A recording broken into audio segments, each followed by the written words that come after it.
So in this video, we will discuss about the TCP/IP model, which has 4 layer, and in OSI we have 7 layers.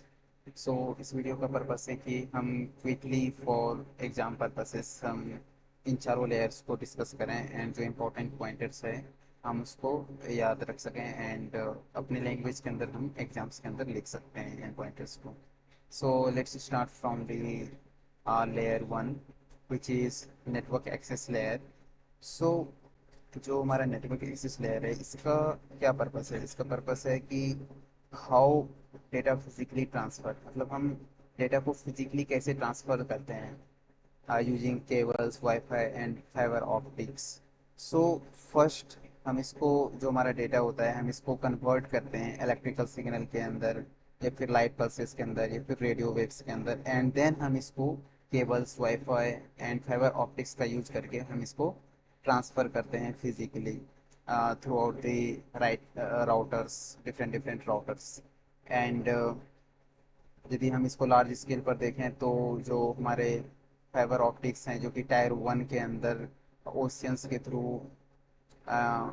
Oceans के through हमारे data travels करते हैं through out the continent. सो ये हमारा सबसे lowest layer है जहाँ पर कि physically routers and different different tyre of networks connect होते हैं और केबल्स, वाईफाई और इन फाइबर ऑप्टिक्स के थ्रू डेटा ट्रांसफ़र होते हैं. So this is the first layer.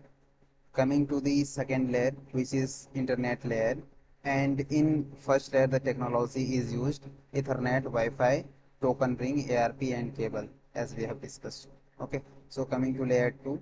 In layer 2, this is internet layer. So internet layer के अंदर ये क्या चीज़ के लिए रिस्पॉन्सिबल है, इस ये रिस्पॉन्सिबल है logical addressing and routing. So logical addressing का मतलब होता है कि हर एक मशीन्स को जब भी आप इंटरनेट से कनेक्ट होते हो उसको एक आईपी एड्रेसेस असाइन की जाती है. तो जब भी सारे मशीन्स को आईपी एड्रेसेस असाइन की जाती है तो हम इंटरनेट पर कम्युनिकेट करते हैं. लेट्स से आप यदि कोई वेब पेज रिक्वेस्ट करते हो तो आपका रिक्वेस्ट पर्टिकुलर सर्वर पर जाता है, तो वापस जब वो रिक्वेस्ट आपके मशीन्स पर आना होता है तो वो आइडेंटिफाई करता है कि हमें कौन सा बेस्ट रूट लेना है ताकि कोई कंजेशन ना हो, आपको जल्दी से जल्दी वो डेटा पैकेट्स मिल सके. सो इंटरनेट लेयर क्या करता है, एक बेस्ट राउट फाइंड करता है एंड देन जो हमारे डेटा पैकेट्स होते हैं उनको आपके destination, destination means your IP address, जब भी आप इंटरनेट से कनेक्ट हुए तो आपको एक आईपी एड्रेस मिली थी, तो उस आईपी एड्रेस तक उस डेटा पैकेट्स को जल्द से जल्द वो डिलीवर कर सके. सो इंटरनेट लेयर क्या करता है, लॉजिकल एड्रेसिंग एंड राउटिंग.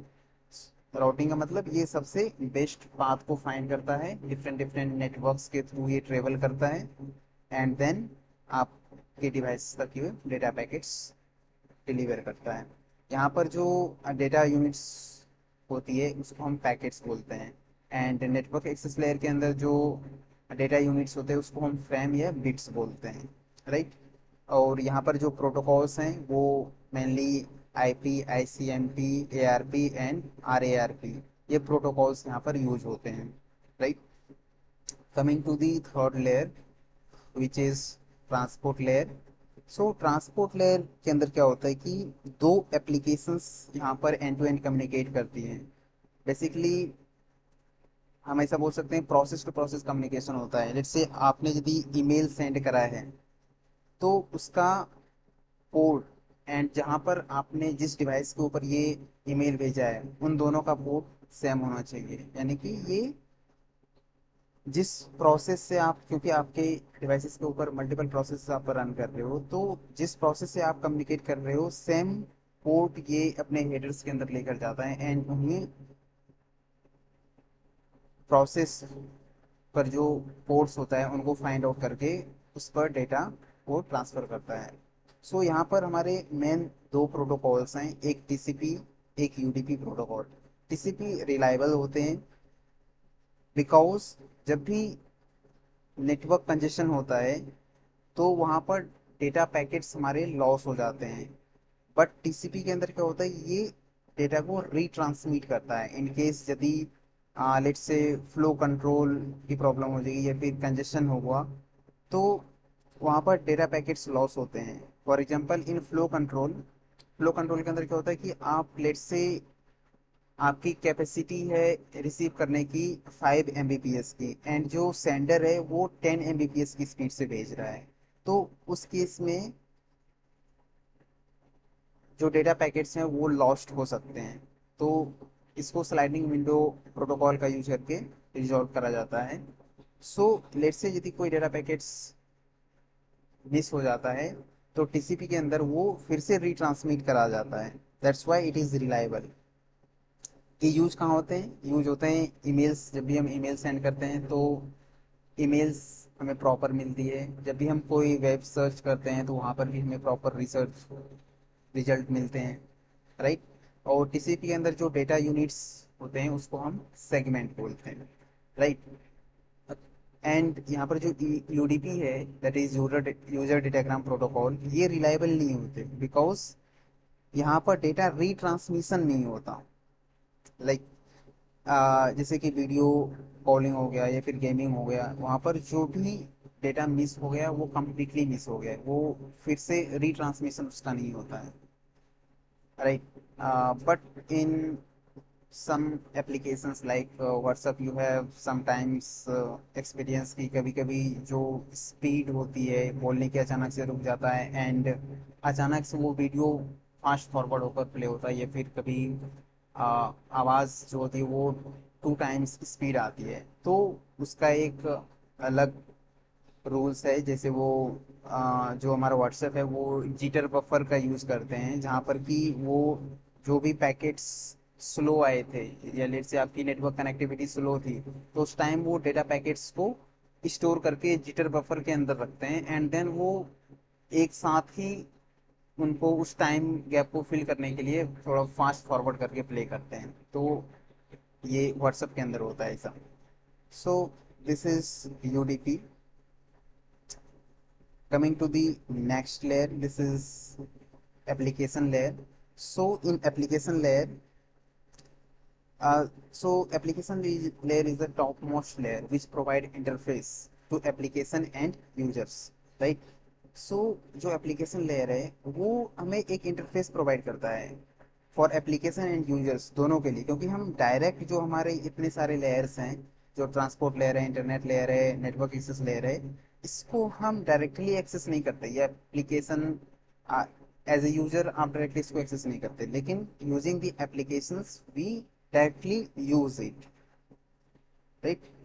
सो जो हमारा एप्लीकेशन लेयर है ये कुछ प्रोटोकॉल्स डिफाइन करते हैं जो हमारा ऐप यूज करता है कम्युनिकेट करने के लिए ओवर नेटवर्क्स। फॉर एग्जांपल जैसे कि H T T P protocol है, तो H T T P protocol क्या करता है कि आप ब्राउजर से कैसे एक पेज रिक्वेस्ट कर रहे हो एक सर्वर से, है ना। लेट से आपने कुछ भी गूगल करा, let's say you want to learn about the networking, so आपने सर्च करा what is networking and what is network access layer. So here whenever you are searching anything from your browser that uses some protocol, right, वो कुछ protocol use करते हैं, and then फिर वो server से आपके डेटा पैकेट्स को लाते हैं एंड आपके आईपी एड्रेस पर आपके जो पोर्ट्स हैं वहां पर वो डिलीवर करता है जिस भी प्रोसेस को आप रन कर रहे हो, राइट। तो ये एच प्रोटोकॉल के थ्रू पॉसिबल है। सिमिलरली एफ यहाँ पर क्या होता है, एक क्लाइंट एक सर्वर के बीच में कैसे फाइल ट्रांसफर करता है वो यहाँ पर होता है। एंड एस के अंदर मेल ट्रांसफर कैसे होते हैं उनके प्रोटोकॉल्स होते हैं। डीएनएस के अंदर जैसे डोमेन नेम सिस्टम है, ये क्या करता है आपका जो डोमेन नेम है उसको आईपी एड्रेस के साथ मैच करता है ना। Telnet SSH, so Telnet and SSH both are used in remote machine accessing. Like आपने कभी यदि AWS का मशीन EC2 वगैरह एक्सेस करा हो तो हम उसको SSH के थ्रू एक्सेस करते हैं, है ना। जब भी हमें रिमोट मशीन को एक्सेस करना होता है तो हम सिक्योर सेल के थ्रू उसको एक्सेस करते हैं। And there is another DHCP, so DHCP is dynamic host configuration protocol जो डायनेमिकली आईपी एड्रेसेस प्रोवाइड करते हैं मशीन्स को। So these are the 4 layers, right? All those 4 layers is just quick revision, network access layer क्या करता है, how data physically transfer, physically data कैसे transfer होगा, है ना, ये केबल्स के थ्रू, वाईफाई के थ्रू, फाइबर ऑप्टिक्स के थ्रू ये ट्रांसफर होते हैं। इंटरनेट लेयर क्या करता है, इंटरनेट लेयर ये हमें बताता है कि पैकेट्स को कैसे जल्दी से जल्दी जो हमारा डेस्टिनेशन आईपी एड्रेस है वहां तक कैसे पहुंचाया जाए, कैसे फास्ट जो नेटवर्क है उसको फाइंड आउट करता है। एंड ट्रांसपोर्ट लेयर क्या करता है, ये एंड टू एंड कम्युनिकेशन करता है दो एप्लीकेशन के बीच में। लेट्स से यदि कोई डेटा पैकेट लॉस्ट हो गया तो उसको रिट्रांसमिट करता है। ये टीसीपी के अंदर होता है, यूडीपी के अंदर नहीं होता, राइट। सो ये रिमेंबर रखना है। And then there is application layer, application layer सबसे टॉप मोस्ट लेयर है जो कि हमें इंटरफेस प्रोवाइड करता है इन सारे लेयर्स को यूज करने के लिए, क्योंकि डायरेक्टली हम इन सारे लेयर्स को यूज नहीं करते हैं। हमें एप्लीकेशन लेयर एक इंटरफेस देता है जिसकी मदद से हम transport layer, internet layer, network access layer इन सबको एक्सेस कर पाते हैं। So that's it.